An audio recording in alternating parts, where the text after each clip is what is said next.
নমস্কার, সাহা ফ্যামিলি টুতে আপনাদের অনেক অনেক অভিনন্দন এবং স্বাগত জানিয়ে আবার একটা নতুন ভাগ শুরু করছি। ঘড়িতে বাজে হচ্ছে এখন 9টা। তো সকালবেলা বাসি কাজ করে স্নান করে বসেই আছি, ভালো লাগছে না, শরীরের অবস্থাটাও খারাপ, মনটাও খারাপ, ওই জন্য ভালো লাগছে না। আর এদিকে মিঠি পড়তে বসেছে ঘুম থেকে উঠে, ওই যে। তো আজকে মাছ রান্না করব, ফ্রিজে মাছ ছিল,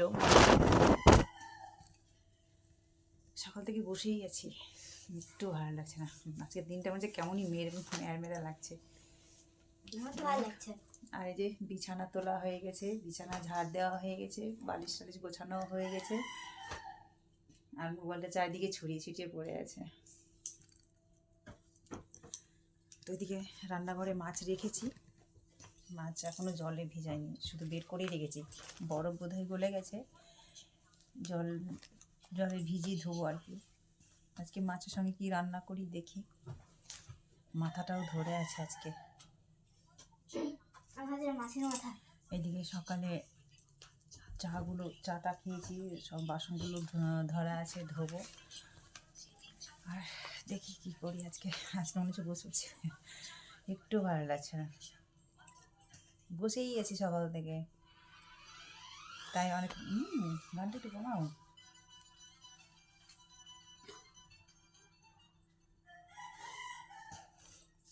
কাল রাত থেকে হাতের লেখা লিখছে, হাতের লেখায় লিখে শেষ হয় না, এখন অঙ্ক করতে বসলো।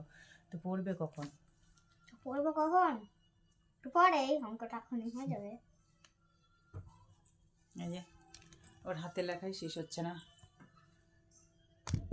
হাতের লেখা না অঙ্ক। নামটা দিয়েছে, কি নামটা দিয়েছে? 13 থেকে 15। মুখস্থ হয়ে গেছে? না, মুখস্থ একটু একটু হয়েছে, যোগ যোগ করে করে ঘুমাবে। তো মুখস্থটা পড়ে তুই তো লিখবি নাকি? আমি তো হয়ে গেল।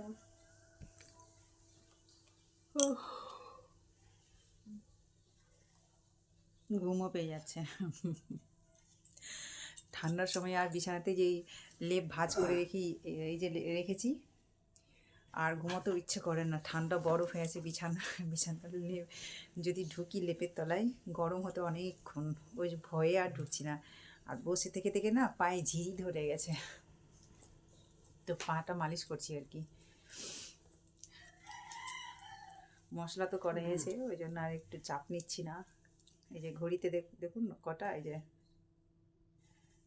9:15 বেজে গেছে। তো চলুন কি করি না করি দেখতে থাকুন সারাদিন। তো এই জায়গাটা পরিষ্কার করলাম, অগোছালো হয়েছিল, শীত করে পরিষ্কার করাই যাচ্ছিল না। তো আজকে বসেছিলাম, ভাবছি করেই নি, আজকে রান্না থেকে একটু আরাম পাবো আর কি, রান্নাটা একটু পরেই করবো।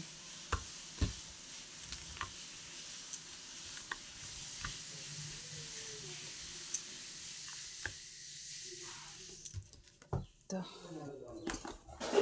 যেটা জিনিস কিনি সেটাই কাজে লেগে যায়। কি এই ডালিটা ছিল না, ঝুড়িটা ছিল না, ঝুড়িটা কিনলাম, কাজে লেগে গেল। যাই হোক, এই জায়গাটা পরিষ্কার করলাম। এদিকে মাছটি ধুয়ে রাখলাম, লবণ হলুদ মাখাবো। আর এদিকে তো মশলা করাই আছে, এই যে মশলা।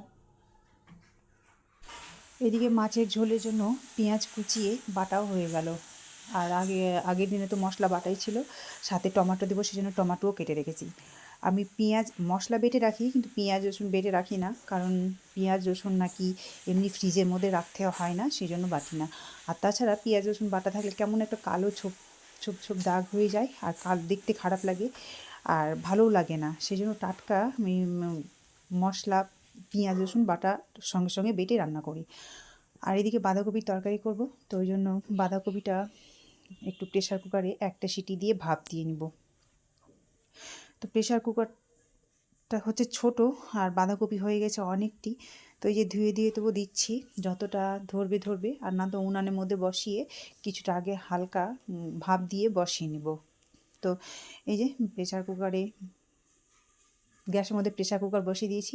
আর এই দেখুন বাঁধাকপি একদম ভরে উপটুপ হয়ে আছে, তো ঢাকনাটা লাগবে না, সেই জন্য এমনি আগে ওই যে বললাম দমে দিব, তো দমই বসালাম। যখন একটু গলে নিচে বসে যাবে তখন আমি প্রেসার কুকারের ঢাকনাটা লাগিয়ে দেবো। আর এদিকে পেঁয়াজ কলি ভাজা করব, পেঁয়াজ কলি কেটে ধুয়ে রাখলাম। আর কিছুটা আলু মাছে ঝোলে দেবো। তো পেঁয়াজ কলি ভাজা বাঁধাকপির তরকারি করব। তো ভেবেছিলাম যে মাছের ঝোলে আলু দেবো না, শুধু মাছ রান্না করব। তো সৌভিক বলল যে মাছের ঝোলে আলু দাও। সৌভিক মাংসর আলু খেতে খুব একটা পছন্দ করে না, আর কিন্তু মাছের ঝোলের আলু খেতে খুব পছন্দ করে। তো দিব না ভেবেছিলাম, তো বলল যে না একটু দাও, আমার জন্যই দাও। ওই জন্য 3-4টে আলু ওই জন্য মাছের ঝোলে দেবো, সেই জন্য কেটে রাখলাম।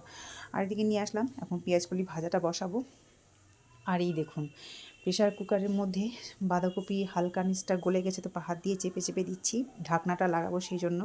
তো কিছুতেই আর ঢাকনাটা মানে যাচ্ছে না। তো আবারও হাত দিয়ে চেপে চেপে দিচ্ছি, গরমও হয়ে আছে। এরপরে ঢাকনাটা একটু লাগাবার চেষ্টা করলাম, আমি পারলাম না, কিছুতেই পারলাম না। তো আমি রেখে দিলাম। তো আমার বর আবার প্রেশার কুকারের ঢাকনাটা লাগিয়ে দিচ্ছে। মা কি করছো এটা? এটা শশারি যে দেখ চারিদিকে ফেনা বেরোচ্ছে, বেরোচ্ছে। কেন করছি বলতো? কেন? যদি শশাটা তিতা থাকে তাহলে ওইগুলো তিতগুলো বেরিয়ে যাবে, তাহলে খেতে খারাপ লাগবে না, সেই জন্য বেরোচ্ছি। ও হুম, অনেকগুলো ফেনা বেরিয়েছে রে। ওটাও করলাম, ওই শশাটাও করলাম। এই সরাই যাও। দুটোই করলাম, কেটে ফেললাম। এই যে এই যে গই। এই যে ফেনা, হ্যাঁ। এটাও করছি। হুম, হয়ে গেছে। এবার কেটে দেবো। এবার একটু বাদ দিয়ে দেবো, হুম হয়েছে। হুম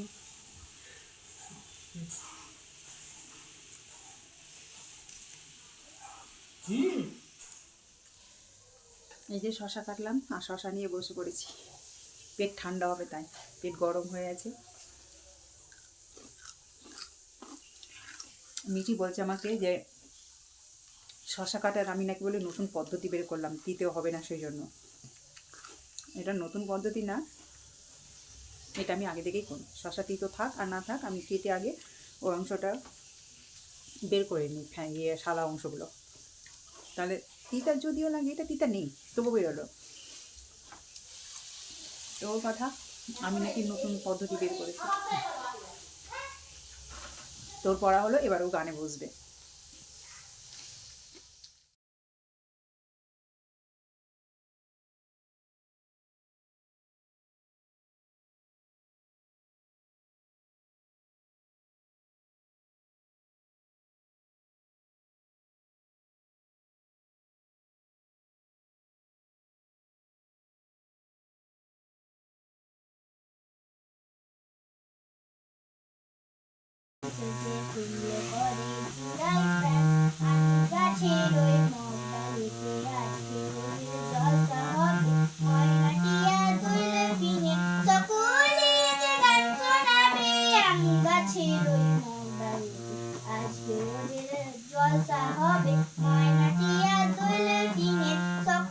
খাবার রেডি, এখন গ্যাস ট্যাস মুছে আসলাম, কড়াই ধুয়ে এলাম, হয়েছে মাছের ঝোল।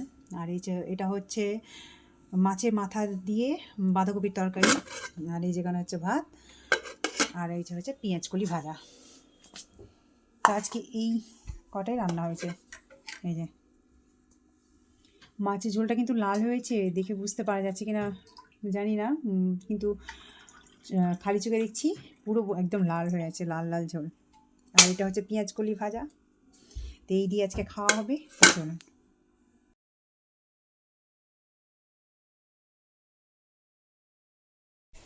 মিটিকে গানে বসালাম, যদিও প্রত্যেকটা দিনই গানে বসে। তো আমার মিষ্টি বোন শ্রাবন্তী মিঠির গানের গলার সুরটা শুনতে চেয়েছে, কণ্ঠস্বরটা, সেই জন্য রেকর্ড করলাম আর কি, ভিডিওটা করলাম। তো ভিডিওটা দেওয়া ঠিক হবে কিনা পুরোটাই, ওই জন্য ভয় দিচ্ছি না যদি কপিরাইট চলে আসে, ওই জন্য অল্প একটু গানের গলার সুরটা দিচ্ছি, তুমি একটু শুনে নিও, ঠিক আছে? তো নাও।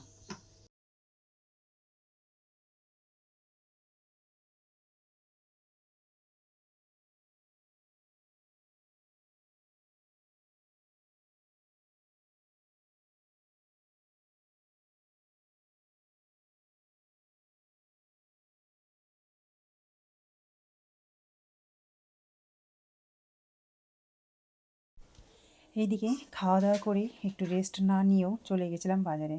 আসলে মিঠির জুতো একেবারেই ছিল না বাড়িতে পরার, মানে রাস্তায় বেরোবার জন্য, কোথাও আসার জন্য পরার আছে, কিন্তু কোথাও যদি বেড়াতে যাই সেই জন্য ওই যে জুতাটা ছিল না। ছিল বলতে ছিল ওই যে কিছুদিন আগে গত বুধবার, আজকে বুধবার, তার আগের বুধবারে গান গাইতে গিয়েছিল, সেখানে ওই যে গানের ক্লাসে একটা জুতো হারিয়ে গেছিলো। তো বেচারার ভালো জুতো বলতে ওই একটা সেটি ছিল, তো একটা হারিয়ে গেছে, একটা ছিল, সেই জন্য তো ওটা জুতো বাদ আর পরা যাবে না, সেটা হয়তো আপনাদের ভ্লগে বলেছি আমি। তো যাই হোক, আজকে নিয়ে আনতেই গেলাম বাজারে, কারণ যদি হুট করে কোথাও বেরোতে হয় তোর পায়ে ভালো জুতা নেই পরার জন্য, তো সেই জন্য আমি নিয়ে আসলাম। তো মিঠিকে না জানিয়ে গিয়েছিলাম, মিঠি তো বলেছিল আমাকে নিয়ে যেও, আমাকে নিয়ে যেও, ওকে নিয়ে যাও না বলে চুপ করে গেছিলাম। তো মিঠির জুতাটা বেশ পছন্দই হয়েছে, আর উনি যে পায়ে পরেও দেখছে, আমি জানতাম এই সাইজটাও ঠিক হবে, তো বেশ ও খুব ভালো লেগেছে বলছে ওকে, ও একটু পরে দেখছে, আর যে কোনো জিনিস একটু পরে দেখে। তো দেখুন বেশ পায়ে হয়েছেও ঠিক, মানে ওর মাপটা আমার জানা ছিল আর কি, তো নিয়ে এসেছিলাম, ও পরে দেখছে। জুতাটা বেশ ভালোই লাগছে, খুব হিল না আর খুব প্লেনও না, মানে ভালো আর কি, মানে এই ধরনের জুতো আমি প্রায় কিনেই থাকি ওর, কিন্তু রং আলাদা হয়, ডিজাইন আলাদা হয়, কিন্তু একদম প্লেনের মধ্যেই আমি কিনি। তো চলুন এদিকে আমি ছাদে যাবো, একটা গামছা আর মিঠি প্যান্ট মেলা আছে, আমি তো খাওয়ার আগে সবটা তুলে নিয়েছিলাম, তো মিঠি পর থেকে স্নান করেছিল, সেই জন্য ছাদে গামছাটা মেলেছিলাম, যে ঘরের মধ্যে শুকাবে না, তো একটু ছাদে দিয়েই চলে আসি, খেতে খেতে শুকিয়ে যাবে। তো তখন খাওয়ার পরে আর তোলা হয়নি, এখন বাজার থেকে এসে যে এসেছি ছাদে গামছাটা তুলতে। তো গামছা তুলতে এসে, আর আমার সঙ্গে মিঠি তো আসলোই, ওকে তো আসতেই হবে।